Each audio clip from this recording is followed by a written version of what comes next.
දෙස් විදෙස් ඔබ සමට අති ප්‍රබල පරම්පරාගත යන්ත්‍රමන්ත්‍ර ගුරුකම් නොයෙක් ප්‍රශ්න ගැටලු සඳහා දුක් වූ කාලය අවසන්. මම නුඹට පිහිට වෙමි. ආචාර්ය ජයසරණ පිල්ලියාකුරුන් වහන්සේ. කරන එක එකපාර යහම්මාලෙන් පෙන්නුම් කරන මේ විදිහට කෙරෙන්න ඕන කියලා ඒ විදිහට කරන්න පුළුවන් නම් මොකද මම සත පහක දෙයක් ගන්න. ඒක රුපියලක්වත් මම ගන්න. මම වැඩ කරනවා නම් මයි පුතේ කරන්නේ ඒ අවශ්‍ය කරන බඩු ලිස්ට් එක තියෙනවා මට ඒ ටික ගෙනත් දෙන්න පුළුවන් නම් මම වැඩ ටික කරනවා.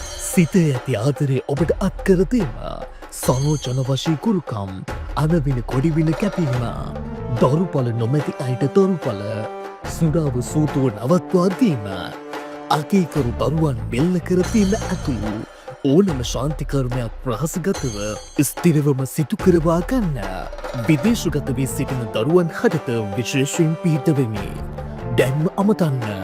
ආචාර්ය ජයසරණ විල්ලියාකුරුන් වහන්සේ 074.5 අද විශ්වයේ ඉතාමත්ම බලගතු දිනයක්. ඒ කාලිමෑණියන්ගේ ජන්මදිනය අදට යෙදී ඇති බැවින්. කාලිමෑණියන් කිව්ව ගමන්ම අපේ හිතට නැගෙන රූපයක් තියෙනවා. ඒ වගේම ඒ නම ආපු ගමන්ම අපිට භයානක හැඟීමකුත් දැනෙනවා. නමුත් කාලිමෑණියන් කියන්නේ තම බැතිමතුන්ට වෙලා තියෙන අසාධාරණකම් වලට යුක්තිය සාධාරණේ ඉටු කරන ඉතාමත්ම කාරුණික දේව මාතාවක්. ඒ වගේම තම බැතිමතුන්ගේ විවිධ කරුණු කාරණා වලට උදව් උපකාර කරන ඉතාමත්ම බලගතු දේව මාතාවක්. ආදරය කියන්නේ අපි හැම කෙනෙක්ටම ඕනෙ කරන දෙයක්. ඒ අපගේ පොඩි කාලේ සිටම අපගේ දෙමාපියන්ගෙම ඉඳලා අපගේ ජීවිතයේ අවසාන කාලය වෙනකම්ම පැමිණෙන දෙයක්. හරියට කරත්ත රෝදයක් වගේ අපේ ජීවිතෙත් එක්කම ආදරය යන සංකල්පය බැඳිලා තියෙනවා. තරුණ වියට පැමිණියට පස්සේ අපගේ විරුද්ධ ලිංගිකයින් එක්ක ආදර සම්බන්ධතාවයක් පවත්වන්න අපි උත්සාහ කරනවා. ඒ ආදර සබඳතාවලට විවිධ බාධා හිරිහැර එන්නට පුළුවන්. විවිධ ආදර ගැටලු නිතර නිතරම ඇති වෙන්නට පුළුවන්. ආදර සබඳතාවයන් දෙකඩ වන්නට පුළුවන්. එහෙම නැත්නම් අපි ආදරය කරන කෙනා අපිට ආදරේ නැති වෙන්නට පුළුවන්. ඒ සියලු දෙයටම පිළිතුරු කියන මේ මන්ත්‍රය කාලිමෑණියන් උදෙසාම ගායනා කරනු ලබන ඉතාමත්ම බලගතු වශී මන්ත්‍රයක් වෙනවා. ඉතින් මේ බලගතු දිනේදී මේ බලගතු වශී මන්ත්‍රය ශ්‍රවණය කරන ඔබට ආදරයේ තිබෙන ගැටලු ඉතාමත් ඉක්මනින්ම විසඳා ගැනීමේ වාසනාව ඔබට උදා වෙනවා. ඕනෑම කෙනෙක්ගේ හිත තුළ තමන් වෙනුවෙන් ආදරයක් ඇති කරන්නට මේ මන්ත්‍රයට ඉතාමත්ම බලගතු හැකියාවක් පවතිනවා. හැරගිය පෙම්වතා පෙම්වතිය සැමියා බිරිඳ ඕනෑම මොහොතකදී ඔබ ළඟටම ඉක්මනින්ම ගෙන්වා දෙන්නට මේ මන්ත්‍රයට හැකියාවක් තියෙනවා. ඔබ කාලිමෑණියන් විශ්වාස කරන තරමටම මේ මන්ත්‍රය විශ්වාසයෙන් සහ භක්තියෙන් ශ්‍රවණය කරන්න. එසේ ශ්‍රවණය කරන අතරතුරේදී ඔබත් සෙමෙන් මුමුණන්න. මන්ත්‍රය ශ්‍රවණය කිරීමේදී නිස්කලංක පරිසරයකට එහෙම නැත්නම් නිස්කලංක තැනකට ගිහිල්ලා මේ මන්ත්‍රය ශ්‍රවණය කිරීමට හැකිනම් ඊටාත්ම ප්‍රතිඵලදායකයි. එයින් ඔබට වෙන කිසිම දෙයකට හැර මේ මන්ත්‍රයට හොඳින් අවධානය දෙන්නට පුළුවන්කම තියෙනවා. එයින් ඔබගේ ප්‍රතිඵල ඉක්මනටම ඔබට ළඟා කර ගැනීමේ හැකියාවක් තියෙනවා. මේ මන්ත්‍රය ශ්‍රවණය කරන විටදී ඔබට හිතේ ඇතිවන ආදර ගැටලු එකින් එක නිමා වෙලා හිතට සැහැල්ලුවක් සැනසීමක් දැනෙන්නට පටන් ගනිවි. මන්ත්‍රය අහන පළවෙනි මොහොතේම ඔබගේ හිතට සැනසීමක් දැනෙවි. එසේ ඔබට හිතේ සැනසීමක් දැනුණ නම් ප්‍රතිඵලයක ඉන්දියක් ලැබුණ නම් මේ මන්ත්‍රය අලුතෙන් අහන්නේ න අයටත් දැනගැනීමටත් එක්ක පහලින් ඔබේ අදහස කමෙන්ට් එකක් විදියට අපිට යොමු කරන්න අමතක කරන්නට එපා. හැරගිය කෙනෙක් නැවත තමන් ළඟටම ගෙන්වා ගැනීමේ අරමුණෙන් නම් ඔබ මේ ශ්‍රවණය කරන්නේ ඒ කෙනාගේ නම මෙනෙහි කර ඒ කෙනා නැවත ඔබට ආදරය කරන ලෙස ඒ කෙනා නැවත ඔබව සොයාගෙන එන්න ඉඩ සලස්වන ලෙස කාලිමෑණියන්ගෙන් බගපත්ව ඉල්ලා සිටින්න. ඔබ කෙනෙක්ට ආදරය කරනවා නම් ඒ කෙනාව ඔබට ලබා ගැනීමට අවශ්‍ය නම් ඒ කෙනාගේ නම මෙනෙහි කරගෙන ඒ කෙනා Tamanගේ සහකාරයා හෝ සහකාරිය කරන ලෙස ජීවිත කාලයටම එකට සිටීමට හැකිවන ලෙස බැගෑපත්ත කාලිමෑණියන්ගෙන් ඉල්ලා සිටින්න. ඔබගේ ආදරයට යම් කිසි ගැටලුවක් තියෙනවා නම් ඒ දේ निराකරණය කරන ලෙස කාලිමෑණියන්ගෙන් ඉල්ලා සිටින්න. අපට වඩා ශ්‍රේෂ්ඨ මහා බල සම්පන්නතාවයන්ගෙන් යුත් මහා කාලිමෑණියන් මවක් දරුවෙකුට පිහිට වෙන වාසේ ඔබටත් පිහිට වෙනවා නොඅනුමානයි. කාලිමෑණියන් සහ මේ මන්ත්‍රය ගැන කියනවා නම් වරු ගණන් පැය ගණන් වුණත් මේ කාලිමෑණියන් සහ මේ මන්ත්‍රය ගැන අපිට කියන්නට පුළුවන්. ඒ නිසාම ඊ타මත්ම සරල විදියට කිව්වොත් මේ මන්ත්‍රයෙන් ඔබගේ සියලුම ආදර ගැටලු නිමා වෙනවාමයි. ඊ타මත් විශ්වාසයෙන් මේ ශ්‍රවණය කරන්න. ඔබගේ ආදර ගැටලු විසඳුන වහාම යම් කිසි පිනක් සිදු කර ඒ පින කාලිමෑණියන්ට අනුමෝදන් කර සිටින්න. ඒ වගේම මේ මන්ත්‍රය ප්‍රතිඵල ලැබුණොත් දින 7ක් ශ්‍රවණය කරන්න. කාලිමෑණියන්ට පින් අනුමෝදන් කිරීම කාලිමෑණියන්ට ඔබ සිදු කරන ප්‍රති උපකාරයක් ලෙස සැලකන්න. එසේ කළහොත් ඔබට කවදාවත්ම වරදින්නේ නම් නැහැ. කාලිමෑණියන් නිතරම ඔබට පිහිට ආරක්ෂාව ලබා දෙවි. මුළු හදවතින්ම කාලිමෑණියන්ට නමස්කාර කර මේ මන්ත්‍රය ශ්‍රවණය කිරීමට දැන් ආරම්භ කරන්න. ඔබට කාලිමෑණියන්ගේ පිහිට ආරක්ෂාව ඇල්ම බැල්ම නොමතව ලැබේවා. ඔබගේ සියලුම දුක් ගැටලු තුරු වී ඔබගේ ජීවිතය සාර්ථකත්වයට පත් වී ඔබ බලාපොරොත්තු වුණ ආදරය ඔබේ ජීවිතයට ලැබී සතුටු සාමකාමී සුන්දර ජීවිතයක් ඔබට ලැබෙන්න කියලා ආශිර්වාද අපි හදවතින්ම ඔබ වෙනුවෙන් ප්‍රාර්ථනා කර සිටිනවා.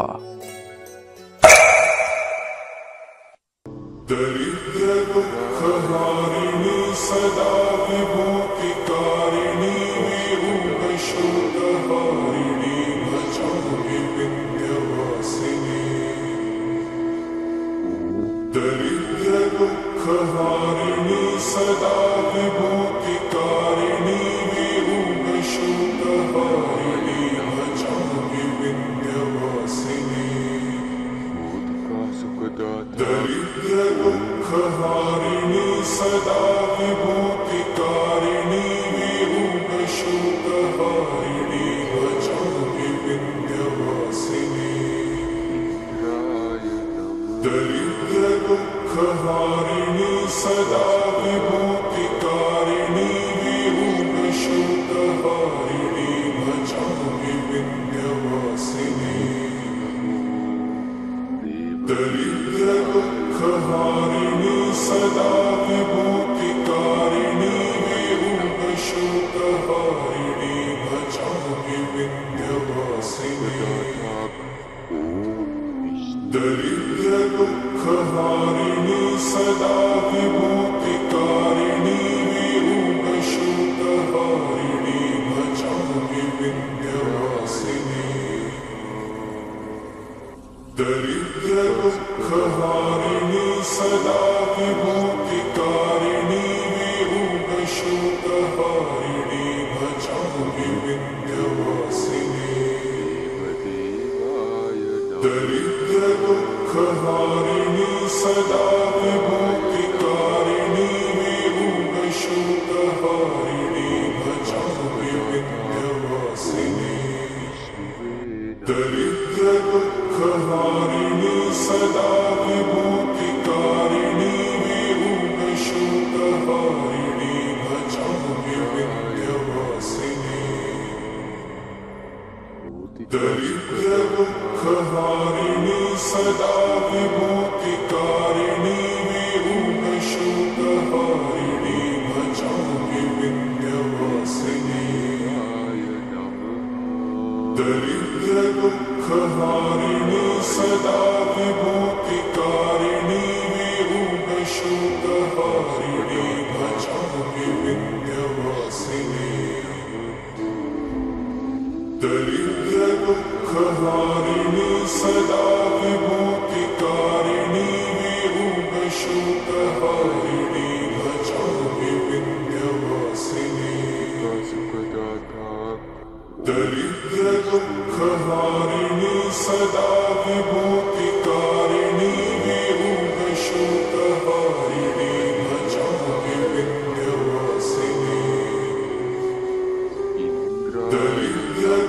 दुःखहारिणि सदा विभूतिकारिणि विरूपशोकहारिणि भजामि विन्ध्यवासिनि दरिद्रदुःखहारिणि सदा विभूतिकारिणि विरूपशोकहारिणि भजामि विन्ध्यवासिनि दरिद्रदुःखहारिणि सदा विभूतिकारिणि विरूपशोकहारिणि भजामि विन्ध्यवासिनि दरिद्रदुःखहारिणि सदा विभूतिकारिणि विरूपशोकहारिणि भजामि विन्ध्यवासिनि दरिद्रदुःखहारिणि सदा विभूतिकारिणि विरूपशोकहारिणि भजामि विन्ध्यवासिनि दरिद्रदुःखहारिणि सदा विभूतिकारिणि विरूपशोकहारिणि भजामि विन्ध्यवासिनि दरिद्रदुःखहारिणि सदा विभूतिकारिणि विरूपशोकहारिणि भजामि विन्ध्यवासिनि दरिद्रदुःखहारिणि सदा विभूतिकारिणि विरूपशोकहारिणि भजामि विन्ध्यवासिनि दरिद्रदुःखहारिणि सदा विभूतिकारिणि विरूपशोकहारिणि भजामि विन्ध्यवासिनि दरिद्रदुःखहारिणि सदा विभूतिकारिणि विरूपशोकहारिणि भजामि विन्ध्यवासिनि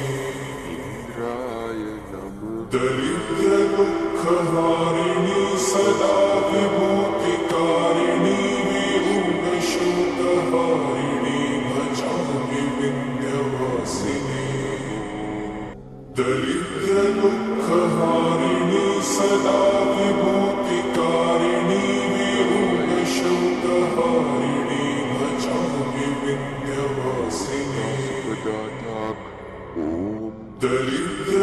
दरिद्रदुःखहारिणि सदा विभूतिकारिणि विरूपशोकहारिणि भजामि विन्ध्यवासिनि दरिद्रदुःखहारिणि सदा विभूतिकारिणि विरूपशोकहारिणि भजामि विन्ध्यवासिनि दरिद्रदुःखहारिणि सदा विभूतिकारिणि विरूपशोकहारिणि भजामि विन्ध्यवासिनि दरिद्रदुःखहारिणि सदा विभूतिकारिणि विरूपशोकहारिणि भजामि विन्ध्यवासिनि दरिद्रदुःखहारिणि सदा विभूतिकारिणि विरूपशोकहारिणि भजामि विन्ध्यवासिनि दरिद्रदुःखहारिणि सदा विभूतिकारिणि विरूपशोकहारिणि भजामि विन्ध्यवासिनि दरिद्रदुःखहारिणि सदा विभूतिकारिणि विरूपशोकहारिणि भजामि विन्ध्यवासिनि दरिद्रदुःखहारिणि सदा विभूतिकारिणि विरूपशोकहारिणि भजामि विन्ध्यवासिनि दरिद्रदुःखहारिणि सदा विभूतिकारिणि विरूपशोकहारिणि भजामि विन्ध्यवासिनि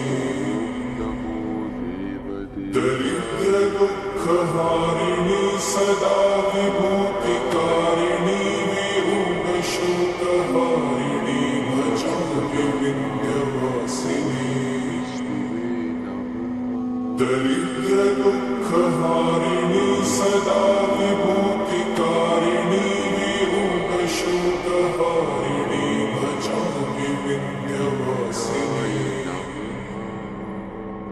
दरिद्रदुःखहारिणि सदा विभूतिकारिणि विरूढशोकहारिणि भजामि विन्ध्यवासिनि दरिद्रदुःखहारिणि सदा विभूतिकारिणि विरूढशोकहारिणि भजामि विन्ध्यवासिनि दरिद्रदुःखहारिणि सदा विभूतिकारिणि विरूढशोकहारिणि भजामि विन्ध्यवासिनि दरिद्रदुःखहारिणि सदा विभूतिकारिणि विरूढशोकहारिणि भजामि विन्ध्यवासिनि दरिद्रदुःखहारिणि सदा विभूतिकारिणि विरूढशोकहारिणि भजामि विन्ध्यवासिनि दरिद्रदुःखहारिणि सदा विभूतिकारिणि विरूढशोकहारिणि भजामि विन्ध्यवासिनि दरिद्रदुःखहारिणि सदा विभूतिकारिणि विरूढशोकहारिणि भजामि विन्ध्यवासिनि दरिद्रदुःखहारिणि सदा विभूतिकारिणि विरूढशोकहारिणि भजामि विन्ध्यवासिनि दरिद्रदुःखहारिणि सदा विभूतिकारिणि विरूढशोकहारिणि भजामि विन्ध्यवासिनि दरिद्रदुःखहारिणि सदा विभूतिकारिणि विरूढशोकहारिणि भजामि विन्ध्यवासिनि दरिद्रदुःखहारिणि सदा विभूतिकारिणि विरूढशोकहारिणि भजामि विन्ध्यवासिनि दरिद्रदुःखहारिणि सदा विभूतिकारिणि विरूढशोकहारिणि भजामि विन्ध्यवासिनि दरिद्रदुःखहारिणि सदा विभूतिकारिणि विरूढशोकहारिणि भजामि विन्ध्यवासिनि दरिद्रदुःखहारिणि सदा विभूतिकारिणि विरूढशोकहारिणि भजामि विन्ध्यवासिनि दरिद्रदुःखहारिणि सदा विभूतिकारिणि विरूढशोकहारिणि भजामि विन्ध्यवासिनि दरिद्रदुःखहारिणि सदा विभूतिकारिणि विरूढशोकहारिणि भजामि विन्ध्यवासिनि दरिद्रदुःखहारिणि सदा विभूतिकारिणि विरूढशोकहारिणि भजामि विन्ध्यवासिनि दरिद्रदुःखहारिणि सदा विभूतिकारिणि विरूढशोकहारिणि